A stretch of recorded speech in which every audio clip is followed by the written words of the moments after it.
Hello, I'm Laura. It's Sunday, October 19th, 2025, and these are today's Heartlines.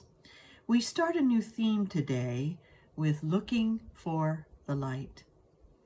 And we have some light in our news recently with the beginning of a peace process between Israel and Gaza.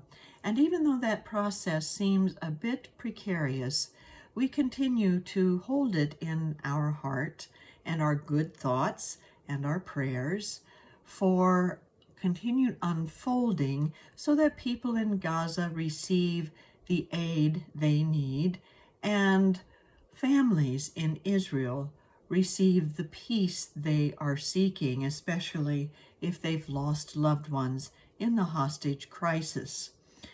And as that unfolds, there is a lot unfolding in the United States that may seem somewhat troubling.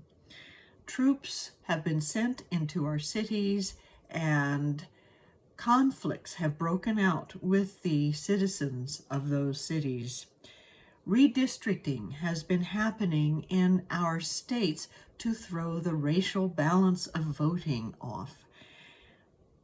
A war is being threatened with Venezuela right now, and indictments have been sent out for people who have spoken up against our current administration.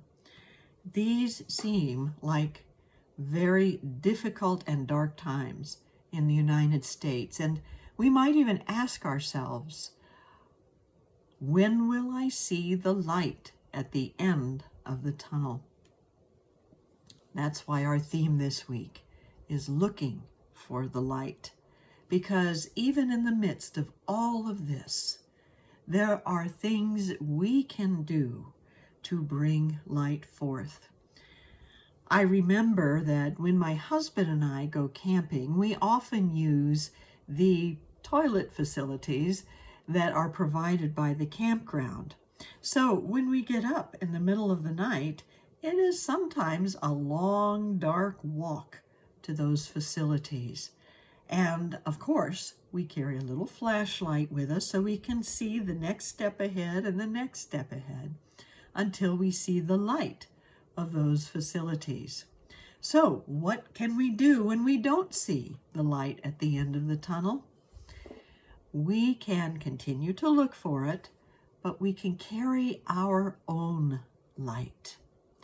Our light of determination, our light of speaking out, our light of taking action that promotes peace, our light of reaching out to others who may not agree with us politically, who may not even agree that what's happening is a bad thing.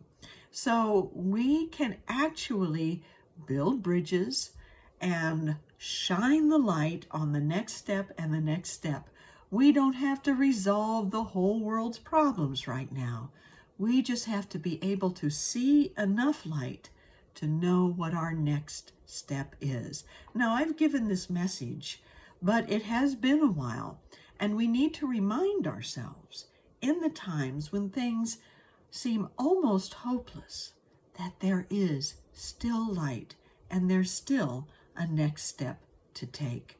And that's what we're going to remind ourselves of right now through a moment of affirmative thought and silent prayer. So let's take a deep breath.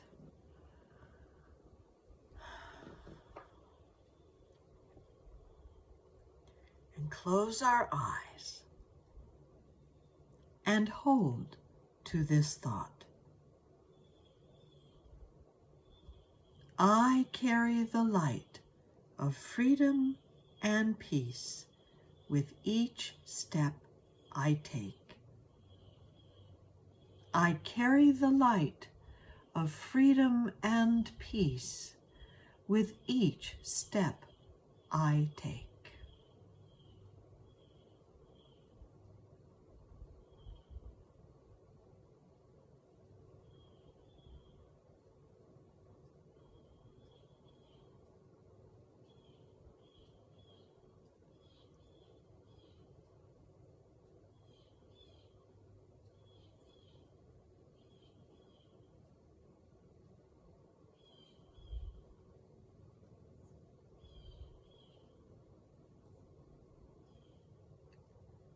And so it is. You know, to carry the light of freedom and peace means not just to speak out and take action with what we think is right, but to work at connecting with others, to consider their perspectives and how we can find something common to move toward that brings that freedom and peace to everyone. So it is not always easy to see the light at the end of the tunnel. But if we keep taking that next step, we will make it. Whether it's to our facilities in the campground or to the light that promises a world of peace.